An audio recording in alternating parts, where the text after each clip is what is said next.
people's lives and safety. That's the number one priority right now. As you know, we have this fire burning at the fertilizer plant that has the potential to explode. And so officials are taking all of the deliberate steps to assess the situation, to evacuate a mile radius, and to take the steps that they need to take to eventually extinguish this fire and to have the hazard subside. I think the coordination that has occurred here is significant.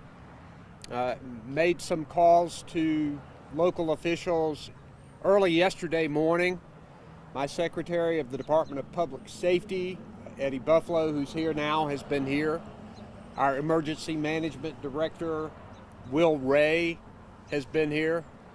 Our Director and Deputy Director of Intergovernmental Affairs, Kevin Monroe and Eric Wilson, are here. We have Senator Paul Lowe and Representative Amber Baker, who are also here, and a lot of other public officials who are coming together to make sure this is a coordinated effort to keep people safe. I know that everybody has a lot of questions, and I asked probably 20 questions in the room when I was there to get information. I do know that the state is providing resources and that we've offered resources to the local officials here. I think they have a good handle on it. And now I'm going to recognize Winston-Salem Mayor Alan Joines. And then I know that I think there will be some other people who speak, and then we'll be glad to answer questions. So, Mayor Joines. Thank you, Governor Cooper. Good afternoon, everyone. Let me just give Governor Cooper and the state of North Carolina the thanks of the citizens of Winston-Salem. The governor called me early yesterday morning. He was an early riser, and he was up and to call me and say that the state was ready to help in whatever way it could. As you heard, they've been helping in a number of ways. We are facing and have faced and are continuing to face a very serious situation. Chief Mayo will talk more about that. We continue to ask folks who have not left the area to please evacuate. Still yet, we're not over the hump yet. We have had conversations and had great cooperation from the company itself, from Winston Weaver Fertilizer Company. I just was talking with one of the representatives walking up here, and I'm going to go ahead and announce that they have pledged $100,000 to the community to help reimburse some of our agencies who are working with citizens who've been displaced and other impacted folks here in the community, so we greatly appreciate that. They've been tremendous cooperative with our law enforcement, with our public responder folks. So we thank you all for being here. Let me just please turn it over to, I recognize we do have a number of council members here. Councilmember Kevin Mundy, Councilmember Barbara Burke, and Councilmember Annette Scipio are here as well. But got to thank Chief Mayo and his team for the extraordinary job they did, and the cooperation of Chief Thompson and the police department as well. So Chief Mayo, if you would please come forward. Thank you, Mayor. Good afternoon. I'm Trey Mayo. I'm the fire chief for the city of Winston-Salem, and I would like to echo Mayor Joines' comments about the appreciation we have for all of our aid partners, both locally at the state and federal level. Governor, appreciate you being here today. I have some updates for you from the 4:30 press briefing that Chief Wade did this morning. And I want to start out by thanking members of the media for the great turnout that we've had here. We're 40 hours on scene now, and we appreciate all of you showing up and helping us get the message out through your various channels to keep the public educated about what's going on and to help us maintain that firm stance on that 1 mile evacuation radius around the plant. That remains intact and will remain intact for an undetermined time. We had if you have been here before, you've heard me kick around potentially drawing that radius in at 36 hours. We are now beyond 36 hours, and we have not reduced it. We also talked about at 48 hours that we may be in a situation to allow folks back into their homes, and that is not going to happen. I don't think we're going to be there. 48 hours would be about 7 o'clock tonight. This is Wednesday. We're just not going to be there. We've got too much product, too many unknowns. So we appreciate everybody's patience, but we again strongly recommend everybody being out of that 1 mile radius around the plant. In no particular order, we have now about 25 agencies, local, state, and federal, on scene assisting with handling this incident. We've gotten some questions about the inspection reports, the code enforcement inspection reports for the fertilizer plant, and our marketing and communications department is going to release that information after the close of this press conference. There also, the National Weather Service has set up a page specific to this incident to help with wind direction and rain forecasts and those sorts of things. We will share that link with you as well. That will also come from the marketing and communications department. This morning, since daylight, our focus has been on, you remember me talking about a rail car that is adjacent to the facility on the back of the plant. The most up-to-date number, we initially thought there were 100 tons of ammonium nitrate in that rail car. We think the more accurate quantity estimate is 90 tons, which, in the grand scheme of things is not a significant amount of difference. We have been doing some reconnaissance on that rail car this morning. The concern that rail car was off-gassing when we arrived on scene Monday night, and the concern was that it had undergone enough heating from radiant fire exposure that it had started to kind of cook on its own and go through a self-sustaining heat generating reaction. The reconnaissance that we've been able, the reconnaissance that we've been able to conduct this morning indicates that is not happening. We also had a concern that some of the material in that rail car had become molten and run out into a pit that has a 40-ton capacity that is under one end of that rail car. The reconnaissance, and we did that this morning with the assistance of the Winston-Salem Police Department's Hazardous Devices Unit bomb robot. We were able to determine that it does not appear that any of the product has become molten and run out of the car, so we feel good about that. In the next 3 or 4 hours, we're going to have another State Highway Patrol helicopter up with one of the fire department's hazardous materials specialists on it to do a live. Drone footage is fine, but it's not the same thing as having human eyes in the sky to be able to look at the situation and take some high quality photographs. So we're going to do that aerial reconnaissance here in the next 3 or 4 hours. We're also going to position a ladder truck on the West Rock campus, it backs up to the fertilizer plant, and get in a position to be able to cool that rail car. Even though the indications are that nothing's going on there now, you never know. Ammonium nitrate is unpredictable enough that we are preparing for forward-looking operational periods, and just getting in a position if something were to happen and the behavior of the fire were to change, we will already be in a position to keep that rail car cool.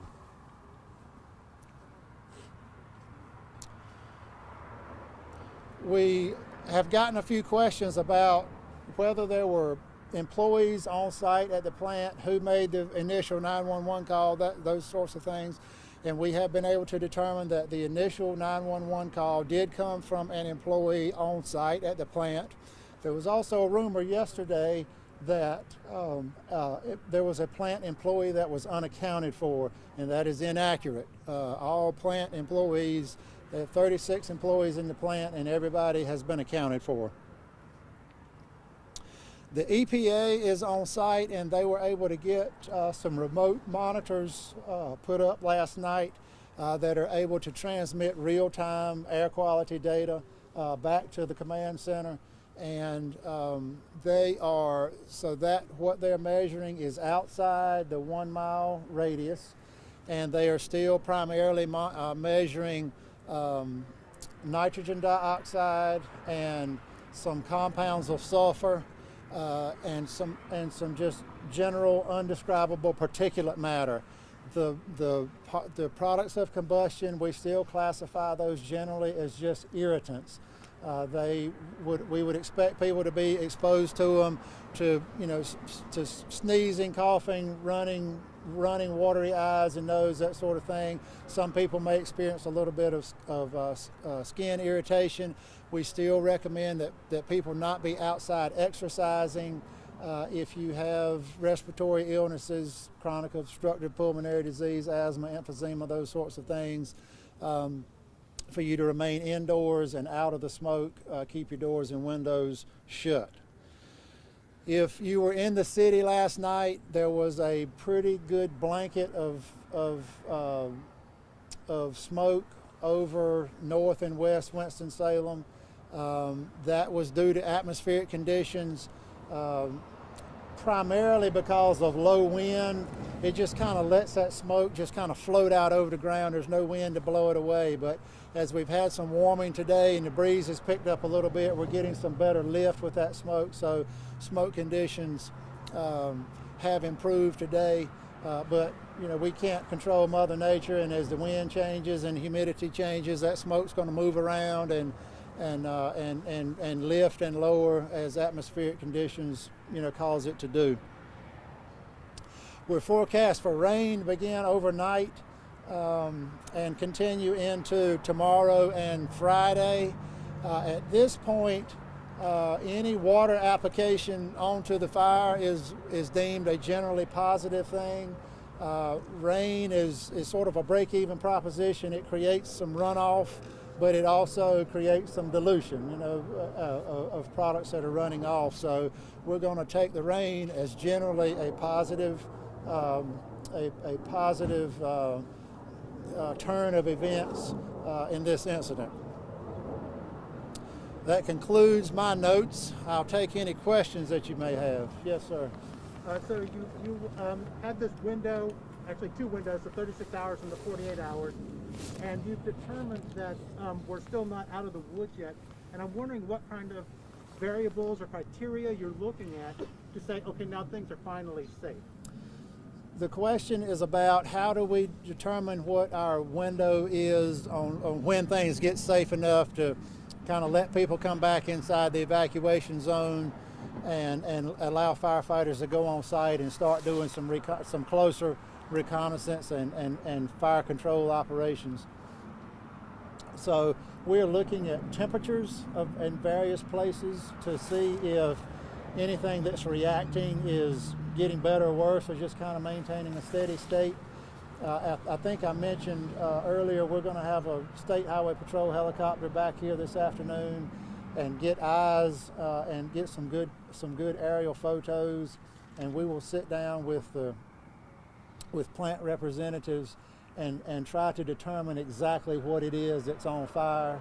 If there's a structural member of the building on fire, that's one thing. If there's a pile of ammonium nitrate on fire, that's a different situation to consider. So we're going to try to use our aerial surveillance to do that sort of, make those sort of determinations.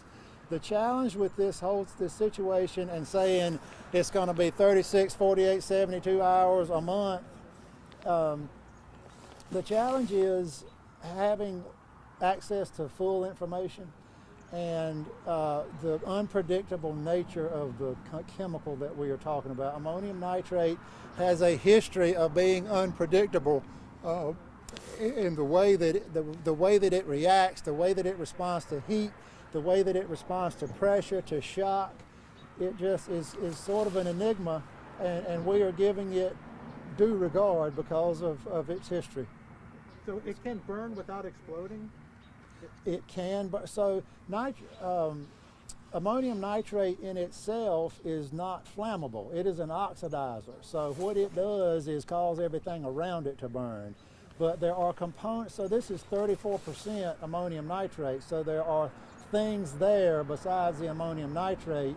But when you have that oxidizer in close proximity, or in some cases chemically bonded, then you've got, once a fire starts, you've got something to perpetuate. As long as you've got fuel, you've got something there to perpetuate that fire. Thank you. Here's a question for you, sir, and the mayor as well. Yesterday you said that you could not make an evacuation mandatory because it's up to elected officials. The city manager said that's up to the mayor. Mayor, can you maybe explain why you haven't made this a mandatory evacuation? And he also said that you may not have the manpower. Have you asked the state for additional help to make this happen? And I'm happy to, I may be able to speak a little more to that. Okay. Yeah, thank you. It is a difficult decision and one that we've talked about. However, if you think about, there are almost 6,500 individuals in this area here that we don't know how many have exactly evacuated. It's really a logistics issue of trying to make it all happen, getting our folks back into the area to get the word out. It comes down to, not physically, but encouraging someone face to face to leave. So at this point, we're still keeping it as a recommended action of our citizens. Do you feel it's necessary to make it mandatory? I'm sorry? Do you feel it's necessary to make it mandatory? We'll just continue to monitor it and see what might need to be the next step there. And Chief Mayo might be able to add some additional color to that. The reality of a mandatory evacuation is it's difficult to carry it out on the ground. You're talking about going door to door and essentially physically removing people from their homes and places of business, and the staffing level, the personnel it takes to do that. You're putting we have said you don't need to be within a mile of this plant. To carry out a mandatory evacuation requires us to put emergency personnel inside that 1 mile radius, and then it's just not a matter. I mean, you can't put up a fence around that 1 mile and say, okay, everybody's out, they're going to stay out. You have to continue to patrol and enforce that mandatory evacuation. It's really not a practical thing. And we knew, following up on that question, that the night of, that fire crews did go around and make announcements and ask people to leave their homes. Has there been any more of that out in these neighborhoods today? And do we know maybe how many people have made the decision to leave that 1 mile radius? The question is about, do we know how many people remain inside the 1 mile evacuation area, and efforts that we made to notify people. Beginning Monday night, we have saturated the area with messaging. We have used code red messaging, we have used broadcast media, print media, social media. We've put fire trucks and police cars on the ground with public address systems to notify people. We have used the emergency alert on your on wireless devices, and I think we popped about 3,000 or 4,000 wireless devices with that mechanism. Short of going door to door, which is really not practical, we have, again, I use the term, we have saturated the area with messaging through all means to communicate to folks that it is not safe and that they need to leave. I would like to know, if it's not safe to spend the night within a mile, why are all the roads within this mile still open? And yesterday afternoon, I drove right up Indiana and parked basically almost across from the plant gate. There was no police officer, no fire official, or anybody there to chase me away. So I guess it's a two-part question about that, and also why University and 52 go through this area. Did you know that there was the 1 mile evacuation area? Yes. Why did you go inside that 1 mile evacuation area? I was off work and I thought it was safe. What message did we send out to say that it was safe? Because I was out there the day before, and every time I tried to get close to it, there was a police officer saying, "Get away."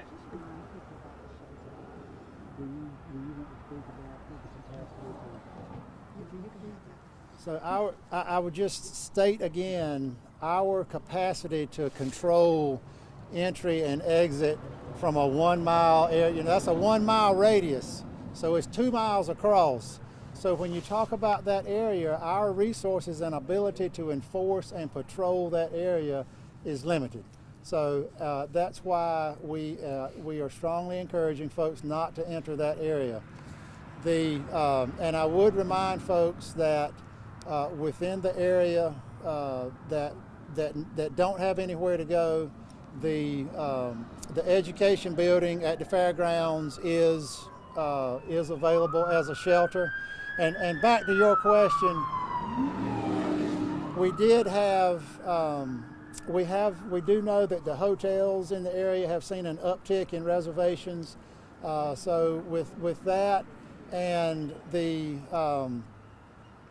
and the numbers at the shelters, we do know that some people have evacuated, but a specific number we don't know. Are there signs on 52 that tell people don't go down this highway, you're going through an evacuation zone? And Not- University Parkway as well. Not that I'm aware of. Chief, a question. We've heard that some of the figures just saying, there's maybe 3 times more ammonium nitrate here than was in Texas. Worst case scenario is, because a lot of the comments and, concerns that I've heard from people are 1 mile may not be enough in case this thing blows. Worst case scenario, what could that look like? Is that blowing Winston-Salem off the map? The fact of the matter is there is enough at the beginning of this incident, there was enough ammonium nitrate on hand for this to be one of the worst explosions in U.S. history. But again, our capacity to evacuate is limited, and that's why we ask people to leave voluntarily. So we have had to make a lot of difficult decisions with limited information. We make the best decision that we can based on the information we have available. And I'll tell you all that in this business, making the best decision is not the same thing as making a good decision. Sometimes you have to make the best decision when you don't have a good decision to choose from. I mean, sir, But on is that 1 note, mile enough? Should that be expanded potentially? The experts that we have been in contact with since Monday night, and there are experts around the country who are authorities on ammonium nitrate, they are in general agreement that 1 mile is an appropriate evacuation zone. sir, on that note, you said could be one of the biggest explosions in U.S. history. That's a strong statement. As a governor, why haven't you issued a state of emergency? You also talked about using messaging to reach out to people. What about families who do not speak English? How are they informed timely? We have a What lady are right here. agencies doing to make sure they're safe? Lady right here with that spider. Yeah, we have somebody here who's translating our news briefings for the for Spanish-speaking populations. And then you talk about limited capacity. Has the state or city issue asked for the National Guard? Governor, can you explain why does this warrant a state of emergency? So we're ready to take whatever steps are necessary. We're relying on local officials here who are on the ground, who have all of the information. If they ask us for things, then we will provide them. Usually a state of emergency helps with transportation and those kinds of things, and I don't think we're facing those issues at this point. But we are ready to provide and have already provided help and material to the local officials here. Can you clarify what you're talking about limited capacity? Because it seems like you're getting resources, so what is limited specifically? It's important for the general public to understand when you have an event of this scale, there is not a fire station on every corner. There are not 1 million National Guard troops that can be brought to bear on this incident. Again, we are making what we believe to be the best decisions in consultation with experts in this subject area around the country. And again, sometimes you don't have a good choice to make, but we're making what we believe to be the best decisions given the information we have available to us. Question, there have been some folks that we've spoken with who say, they've been pleading and petitioning for this plant to be moved out of this community for over 3 decades. But it fell on deaf ears, nothing has been done about it, particularly in the black communities. Why is this plant that could potentially be so dangerous in a case like this, we're now saying worst case scenario, why is it allowed to be in an area that is concentrated with other families? That is a question so the question is about why is this plant located here? The answer to that question is beyond the scope of the fire department's authority. Is there anyone else, Mayor, Governor? Well, I would just say this company's been there for 75 years. It's not something that just moved in. It is inspected regularly. Matter of fact, the state, I believe, inspected it January the 2nd or 3rd, something of that nature. We inspected it in December 20th or thereabouts to make sure that it's operating as safely as possible. So right now it's operating legally, and there was really no legal way that we could force them to move. And Governor Cooper, your message to people who haven't evacuated, the So I would ask them to evacuate, and in fact, they put other people at risk when they refused to evacuate. In fact, I talked to some emergency personnel who had already gone to make some service calls to people who were sick or ill. They had to risk themselves going into that 1 mile radius to bring them out. So my message to them is not only protect yourself and your family, but you're also protecting emergency responders who may have to come and help you. And what would you say is your biggest concern with this situation being one of the first, almost largest possible explosions in the state or the country? The number one concern is to make sure that we save lives and to make sure that people don't get hurt. And I think local officials have worked very hard to prevent that from happening thus far. And that's a positive. But we're not at the end of this yet. At this time, the governor has answered a lot of questions, as has the mayor and the fire chief. We're going to end the press conference at this time, and there'll be notifications to you when the next press conference will be on this incident. Thank you all for being here. We appreciate you.